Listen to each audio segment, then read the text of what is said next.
গোয়েন্দার সাহেব ওনাকে নিয়ে চলো, আপনি নিয়ে আসো। দেখো আসামি যেন পালাই না, ঠিক আছে স্যার? ভালো করে নিয়ে যাও।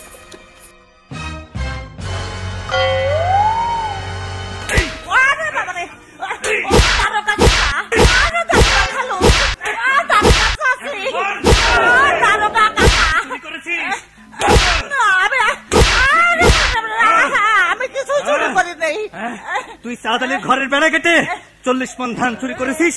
এই যে সাদ আলী তোর নামে কেস দিয়ে গেছে। সাদ আলী ছাড় মিছে কথা কইছে। হ্যাঁ, সাদ আলী মিছে কথা কইছে। তুমি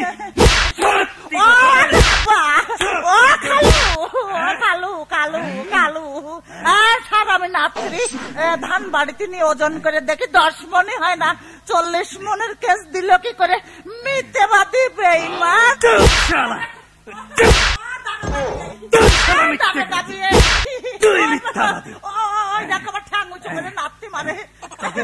তোকে আমি 30 বার অ্যারেস্ট করেছি, 40 বার জেলে ঢুকেছি। তুই শালা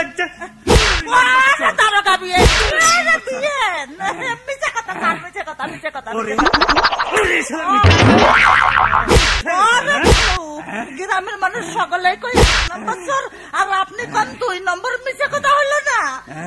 কি খাবি বল? আজ 3 দিন ধরে আপনার হাতের বেতের লাঠির কোথায় খাচ্ছি, আর কি খাবো? সিপাহী, এই চোরকে 1 প্লেট ভাত এনে দেব। স্যার আমি চাইনিজ খাবো। হ্যাঁ, কি বললি? চোরের আবার ও খালু, তাই যদি হয় তাহলে একটা কথা কই স্যার। বল। ধরে আবার কথা দেবেন না তো স্যার? না। এই মানে আমি গত এপ্রিলে জুলাই মাসের তারিখে একটা মেয়ের হাত চেপে ধরেছিলাম বিয়ে করার জন্য। ঠিক একই তারিখে এক নেতার সওয়াল আর একটা মেয়ের হাত চেপে ধরেছিল। আপনি আমারও ধরে মারলেন, আবার শুনতেছেন তো না স্যার? কানে তুলে শুনছি। 2 জনেরই ধরে থানায় নিয়ে আলেন, আমারও ধরে পিটালেন, আর ওই নেতা সওয়াল চেয়ারে বসতে দিলেন। তুই কিন্তু আমার রাগ বাড়িয়ে দিচ্ছিস। আপনি আমার যেভাবে পিটালেন নিতান্ত চোর বলেই সহ্য করেছি।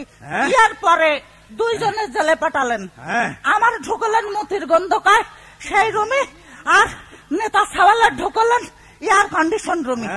আমার খাতে দিলেন 50 চালের ভাত, আর ওর দিলেন চাইনিজ।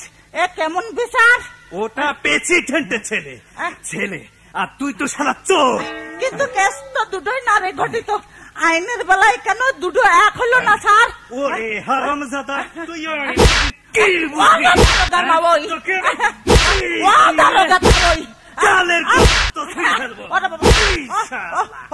আমিও কিন্তু বেশি করে চুরি করবো কথা দিলাম। তোকে আমি কতবার অ্যারেস্ট করবো আর কতবার জেলে পাঠাবো?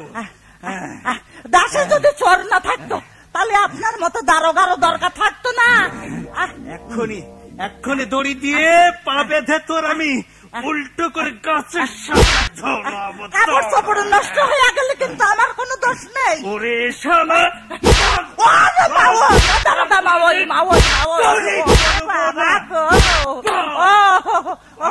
আপনি কন আর কোনদিন ঘুষ খাবো না? এই শালা, এই আমি ঘুষ খাই? তুই